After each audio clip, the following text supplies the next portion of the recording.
Hi friends, இன்றைக்கி சப்பாத்திக்கு குருமா எப்படி செய்யறதுன்னு பார்க்கலாம். அதுக்கு ஒரு பேன் எடுத்துக்கிறோம். அதில் 2 ஸ்பூன் ஆயில் சேர்த்துக்கிறோம். ஒரு பட்டை 2 கிராம்பு சேர்த்து பொரிய விட்டுடலாம். நீங்கள் வேணால் ஏலக்காய் கூட சேர்த்துக்கலாம். அதுக்கப்புறம் ஒரு வரமிளகாய், கொஞ்சோண்டு கருவேப்பந்தலை சேர்த்துக்கலாம்.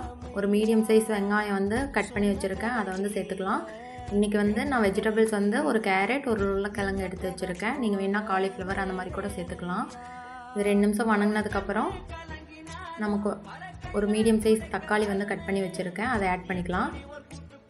அதுக்கப்புறம் கொஞ்சோண்டு மஞ்சத்தூள், தேவையான அளவு உப்பு போட்டு நல்லா வணங்க விட்டுடலாம். இதுக்கடையில் நம்ம பேஸ்ட் ரெடி பண்ணிடலாம். அதுக்கு கொஞ்சோண்டு தேங்காய், ஒரு பல் பூண்டு, சின்ன இஞ்சி துண்டு, இது கூட கொஞ்சம் பொட்டுக்கடலை, கொஞ்சோண்டு முந்திரி, கொஞ்சமாக சோம்பு சேர்த்து நல்லா பேஸ்ட் மாதிரி அரைச்சி எடுத்துக்கலாம்.